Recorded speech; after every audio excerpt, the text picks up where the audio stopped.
तो इस चरण में अमरोहा को छोड़कर बाकी सीटें बीजेपी ने जीती थी। तो अमरोहा को छोड़कर बाकी सीटें बीजेपी ने हासिल की थी 2019 के चुनाव में। तो अब बीजेपी ने इन तमाम सीटों पर लीड।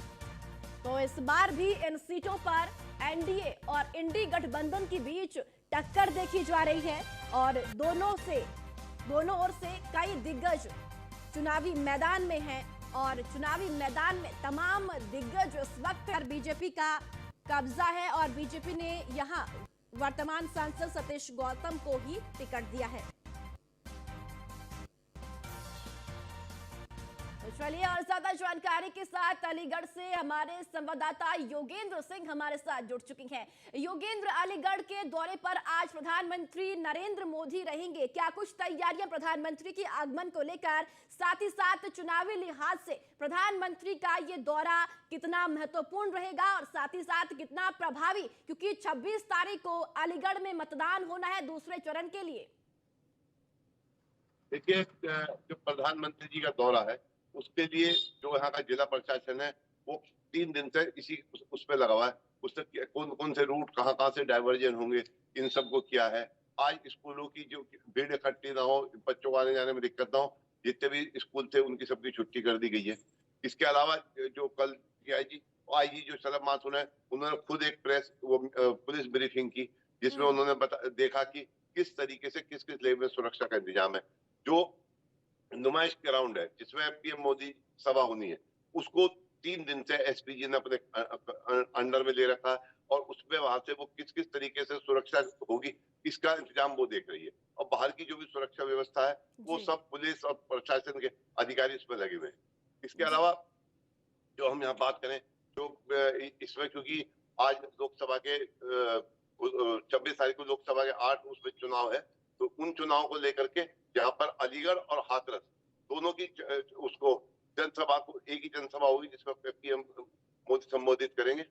उसी को लेकर के जो यहाँ पर बीजेपी के कार्यकर्ता है उन्होंने काफी सारे होर्डिंग जो बीजेपी के मोदी के इनके सबके होर्डिंग हर जगह लगा दिए हैं और पूरे जो नुमाइश ग्राउंड है पंडाल है चारों तरफ से उसको अच्छी तरीके से सजा दिया गया है। और यहाँ पर जो आज उनका प्रोग्राम है 1 बजे के करीब तो यहाँ पर मुख्यमंत्री योगी आदित्यनाथ जी आ जाएंगे और उसके अलावा 1:50 पर यहाँ मोदी जी हेलीकॉप्टर के जरिए आएंगे जो 2 बजे नुमाइश ग्राउंड सभा स्थल पर पहुंचेंगे और 2:40 तक यहाँ पे जनसभा को संबोधित करने का उनका प्रोग्राम है। उसके बाद 2:50 को यहाँ से चले जाएंगे। जी युगेंद्र, ये भी जरूर बताएं कि अलीगढ़ का जो समीकरण है वो इस वक्त क्या बनता हुआ नजर आ रहा है, क्योंकि प्रधानमंत्री ने खुद कमान संभाली हुई है। उत्तर प्रदेश एक ऐसा राज्य जहां से सबसे ज्यादा लोकसभा की सीटें हैं और कहा भी यही जाता है कि दिल्ली का रास्ता उत्तर प्रदेश से होकर ही गुजरता है। अब प्रधानमंत्री की ये रैली, प्रधानमंत्री की ये जनसभा कितना कुछ प्रभाव अलीगढ़ लोकसभा में डाल पाएगी? देखिए, जहां तक मैं समीकरण की बात करूं तो यहाँ का यहाँ के जो सिटिंग एमपी है सतीश गौतम जी, वो उनको लेकर काफी ऊहापोह की स्थिति रही बीजेपी में भी। खुद बिल्कुल आखिर में जाकर के एन वक्त में जाकर के उनका टिकट यहाँ पर घोषित किया गया।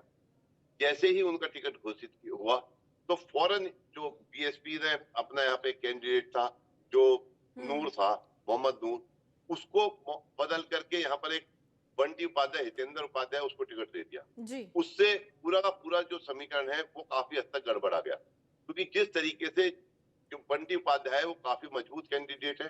तो अगर मैं पंडित वोटों की बात करूं जो काफी बड़ी संख्या में यहाँ पर है तो वो वोट दोनों में बढ़ते हुए नजर आ रहे हैं, क्योंकि बंटी उपाध्याय भी अपना पंडित समाज में अच्छा असर रखता है और ये जो बीजेपी है जो सतीश गौतम है ये भी अपना अच्छा असर रखते हैं। इसके अलावा जो एससी वोट है जो पहले कमजोर प्रत्याशी होने के चलते बीजेपी को मिल जाते थे तो वो बीजेपी को अब क्योंकि वो कैंडिडेट बीएसपी का काफी मजबूत है तो वो बीजेपी को ना मिल करके वो सारे वोट बीएसपी को मिलेंगे।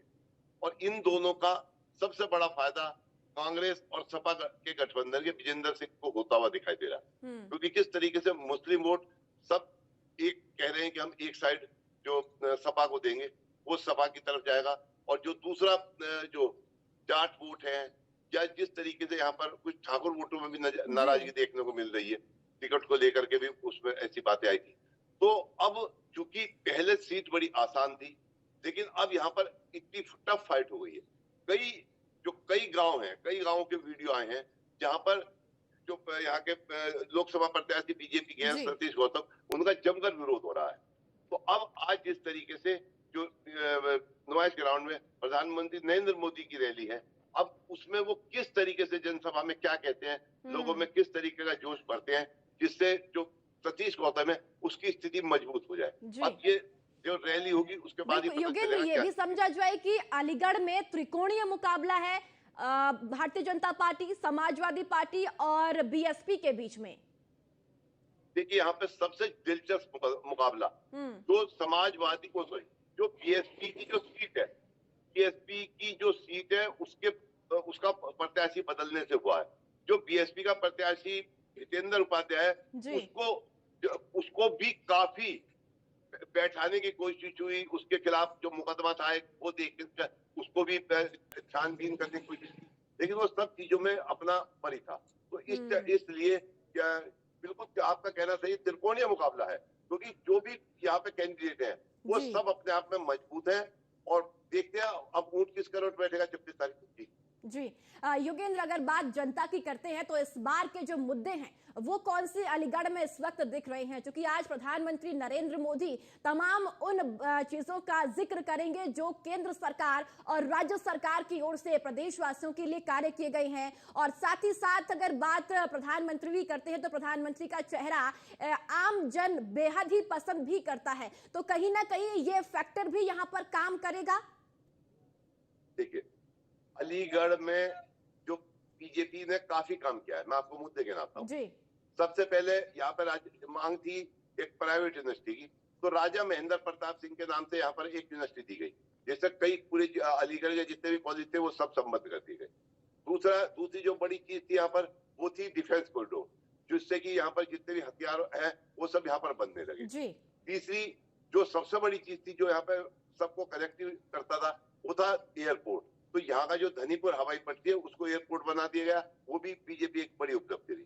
इसके अलावा जो भी रोड की कनेक्टिविटी थी, जैसे अलीगढ़ से कानपुर और कानपुर होते हुए लखनऊ, जिससे कि लगभग 100 किलोमीटर के करीब कानपुर का जो लखनऊ का दूरी कम हो गई है। जो आगरा होकर 100 किलोमीटर ज्यादा थी, यहाँ पे 100 किलोमीटर कम हो गई। इन सब, इसके अलावा जो यहाँ पे अटल आवास योजना, और जो सबसे बड़ी चीज है स्मार्ट सिटी। स्मार्ट सिटी के नाम पर खूब पैसा खर्च किया गया, लेकिन बहुत से ऐसे सफेद हाथी उस स्मार्ट सिटी के चक्कर में खड़े हो गए जिनका कोई यूज ही नहीं, पूरा शहर टूटा पड़ा है। इसके अलावा जब भी अभी विकास प्राधिकरण ने महायोजना 2031 जारी की है, लेकिन जो अलीगढ़ की सबसे बड़ी समस्या है, क्योंकि ये कटोरे की शेप में बसा हुआ है और यहाँ पर हल्की सी बारिश होती है, यहाँ पे पानी भर जाता है, उसके बारे में किसी भी योजना में कोई भी अभी तक ना तो जिक्र किया है, ना किसी नेता, कोई भी